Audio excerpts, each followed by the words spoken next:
Assalamualaikum warahmatullahi wabarakatuh. Kali ini saya Marenda Dias Rismonita akan memodifikasi modul ajar yang dimana modul ajar ini dibuat oleh guru Pamong PPL di UPTD SDN Pangeranan 3. Modifikasi yang pertama yaitu terkait dengan informasi umum, di mana identitas modul pada modul yang dibuat oleh guru tidak memuat terkait dengan mata pelajaran, topik, materi pokok. Dan di sini saya memodifikasi ditambahkan dengan mata pelajaran yaitu ilmu pengetahuan alam dan sosial, lalu topiknya terkait dengan harmoni dan ekosistem, dan terus materi pokoknya saya tambahkan terkait dengan rantai makanan dan fase untuk kelasnya di fase C kelas 5. Aspek modifikasi yang saya modifikasi ada 3. Yang pertama, profil pelajar Pancasila. Yang kedua, alur tujuan pembelajaran. Yang ketiga, asesmen. Yang keempat, refleksi peserta didik dan guru. Dan yang terakhir, kesesuaian prinsip pembelajaran. Dalam modul ajar guru, di sini belum memuat profil pelajar Pancasila yang sesuai dengan karakteristik materi dan terlihat dikembangkan dalam langkah-langkah pembelajaran. Sehingga saya menambahkan profil pelajar Pancasila yang pertama beriman dan bertakwa kepada Tuhan Yang Maha Esa, yang kedua berkebinekaan global, yang ketiga gotong royong, yang keempat bernalar kristis, yang kelima mandiri, dimana nantinya pada rubrik penilaian nanti akan saya nilai dari profil pelajar Pancasila kelima-limanya ini. Untuk selanjutnya, alur tujuan pembelajaran, dimana dalam modul ajar guru tersebut belum memuat alur tujuan pembelajaran yang sesuai dengan konten materi dari mudah ke kompleks dan mempertimbangkan aspek operasional konkret peserta didik. Jadi di sini saya menambahkan 3 alur tujuan pembelajaran. Yang pertama, mengidentifikasi hubungan antar makhluk hidup dalam rantai makanan. Yang kedua, mengetahui peran makhluk hidup dalam rantai makanan. Dan yang terakhir, menyajikan hasil identifikasi peran makhluk hidup pada rantai makanan. Selanjutnya saya memodifikasi terkait dengan asesmen, di mana pada modul ajar itu sudah terdapat asesmen, tetapi untuk rubrik penilaiannya belum ada.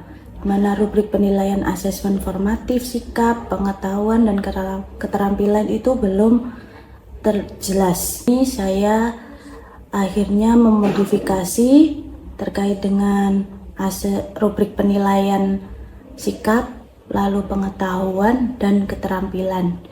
Hal bisa dilihat pada layar.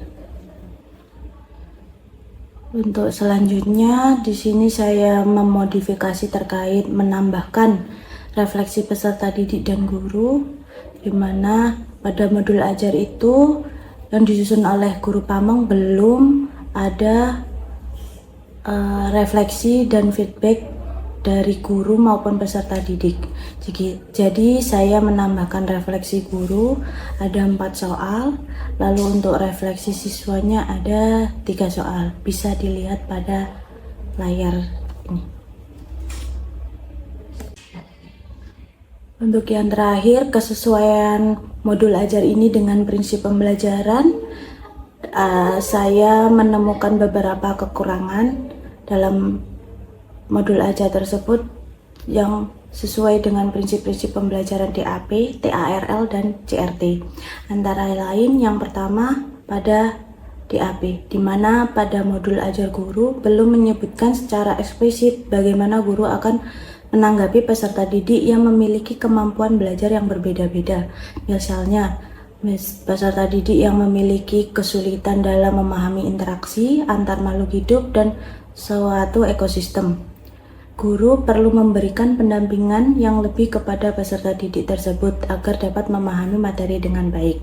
Nah, pada modul ajar yang dibuat oleh guru sudah menggunakan prinsip berdiferensiasi, pembelajaran berdiferensiasi, di mana para peserta didik itu dibagi dalam beberapa kelompok sesuai dengan gaya belajarnya. gaya belajar visual, ada gaya belajar visual, ada gaya belajar auditori, dan ada gaya belajar kinestetik. Yang kedua, kesesuaian prinsip pembelajaran dengan TARL, di mana kegiatan pembelajaran yang dilakukan dalam modul ajar tersebut kurang sesuai dengan prinsip pembelajaran teaching at the right level, di mana prinsip TARL ini menekankan pentingnya mengidentifikasi tingkat pemahaman peserta didik dalam suatu materi tertentu dan menyusun pembelajaran berdasarkan tingkatan tersebut, sehingga nantinya setiap peserta didik dapat mendapatkan kesempatan yang sama untuk memahami konsep-konsep dasar sebelum melanjutkan ke tingkat yang lebih tinggi. Pada asesmen yang diberikan dalam modul ajar tersebut tidak disesuaikan dengan kemampuan peserta didik karena bentuk soal yang diberikan kepada peserta didik masih sama. Sebaiknya guru bisa memberikan soal asesmen yang berbeda untuk masing-masing peserta didik sesuai dengan kebutuhan atau level kemampuannya. Bisa dibagi dalam 3 kemampuan, low, middle, dan up, agar hasil asesmen yang diperoleh dapat memberikan informasi mengenai kebutuhan belajar dan perkembangan hasil belajar peserta didik. Untuk yang terakhir, kesesuaian pembelajaran dengan CRT, Cultural Responsive Teaching, di mana kegiatan pembelajaran yang dilakukan dalam modul ajar tersebut tidak sesuai dengan prinsip CRT, di mana CRT tersebut merupakan pembelajaran yang tanggap budaya, yaitu suatu metode pembelajaran yang menekankan pentingnya menghormati dan memahami keberagaman budaya peserta didik serta mengintegrasikan pengalaman dan nilai-nilai budaya mereka ke dalam kurikulum dan metode pengajaran.